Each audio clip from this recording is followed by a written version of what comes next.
क्योंकि ट्रीज के अलावा अर्थ कभी हमारा अर्थ नहीं बन सकता था। तो चलिए बात करते हैं क्लाइमेट चेंज के बारे में। करीबन 75% पॉपुलेशन ऐसा है जिनको धूप में काम करना पड़ता है, बट अभी El Nino global weather pattern को ऑल्टर करता हुआ वार्म वाटर को ईस्टर्न पैसिफिक की तरफ शिफ्ट कर रहे हैं, जिस वजह से एयर हीट हो रहा है और एक हॉटर क्लाइमेट कंडीशन बन रहा है वर्ल्ड वाइड। एक ह्यूज नंबर ऑफ पॉपुलेशन जान गंवा चुके हैं सिर्फ हीट के वजह से। डिफॉरेस्टेशन, जिसके बारे में स्कूल टाइम से पढ़ते हुए आ रहे हम, जिसका सीधा सीधा मतलब होता है बहुत लार्ज नंबर पे ट्रीज को काट के फॉरेस्ट एरियाज को क्लियर करना ह्यूमन एक्टिविटीज के लिए।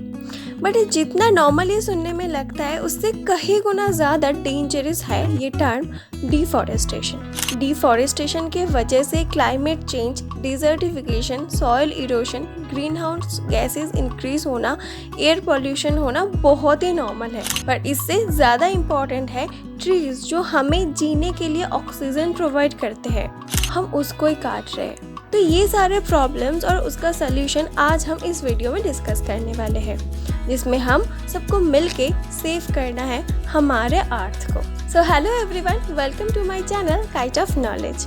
नेचर्स मास्टरपीस बोला जाता है ट्रीज को, क्योंकि ट्रीज के अलावा अर्थ कभी हमारा अर्थ नहीं बन सकता था। तो चलिए बात करते हैं क्लाइमेट चेंज के बारे में। ट्रीज खुद के अंदर कार्बन स्टोर करके रखते हैं, और जब हम ट्रीज को काटते हैं वो कार्बन डाइऑक्साइड के फॉर्म में रिलीज होता है एटमॉस्फेयर पे, और सन से जो हीट रेज अर्थ में रिफ्लेक्ट होता है उनको कार्बन डाइऑक्साइड ट्रैप कर लेते हैं और अर्थ से बाहर जाने नहीं देते, जिसका रिजल्ट होता है ग्लोबल वार्मिंग। और ग्लोबल वार्मिंग कंट्रीब्यूट करते हैं क्लाइमेट चेंज में। Temperature, rainfall patterns and other environmental factor change होने की वजह से वाइल्ड लाइफ थ्रेट्स में आ रहे हैं।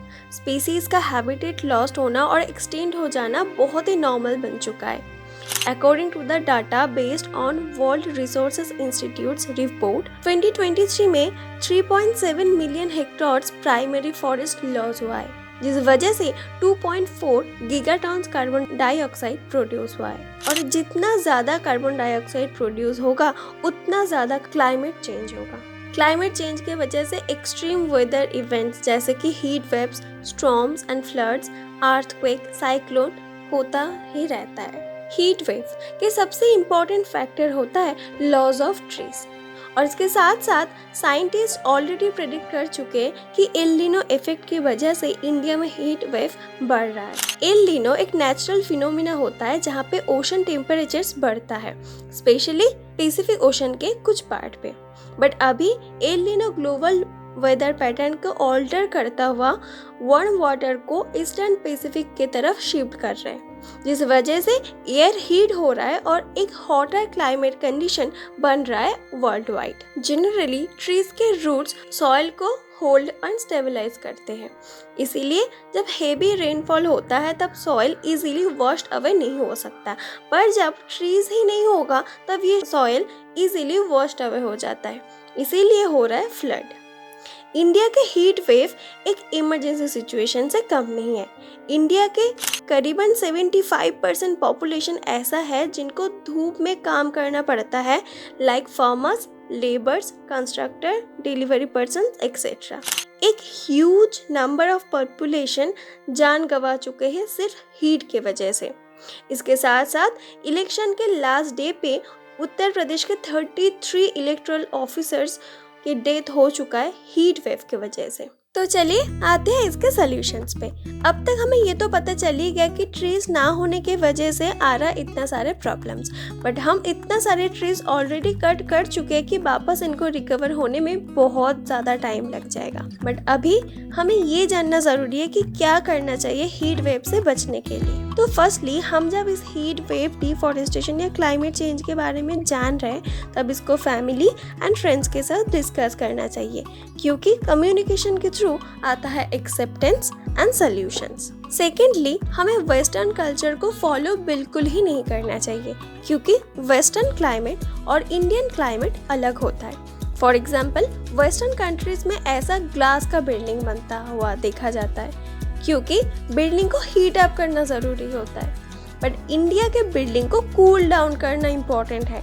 इसीलिए ऐसा बिल्डिंग बनना चाहिए जहाँ पे ग्रीनरी हो और सन रेज को ऑब्जर्व ना हो। थर्डली, ये भी इम्पॉर्टेंट है कि समर के टाइम पे हम कॉटन क्लॉथ्स को प्रेफर करें, क्योंकि स्वेटिंग बहुत होता है उस टाइम पे और कॉटन क्लॉथ्स उसको अब्जॉर्व करके शरीर को कूल करने के लिए हेल्प करते हैं। फोर्थली, हीट के वजह से हम एसी के यूज़ बहुत एक्सेसिव करने लगे हैं, जिस वजह से क्लाइमेट चेंज करने वाला ग्रीन हाउस गैस बहुत हाई क्वांटिटी में एयर में पहुंच रहा है। इसीलिए इस एसी को हमें साइंटिफिकली यूज़ करना ज़रूरी है। एक स्टडी है जिसको बोला जाता है थर्मल कंफर्ट, जिसका मतलब होता है इतना टेम्परेचर में एक पर्सन कंफर्ट फील करते हैं। जैसे कि इंडिया के हिमालयन या पहाड़ों वाले लोग जो बेसिकली कोल्ड एरिया से आते हैं, उनका थर्मल कंफर्ट होता है लगभग 20 to 22 डिग्री सेल्सियस, और हॉट एरियाज के लिए थर्मल कंफर्ट होता है 26 to 28 डिग्री सेल्सियस। इसका मतलब है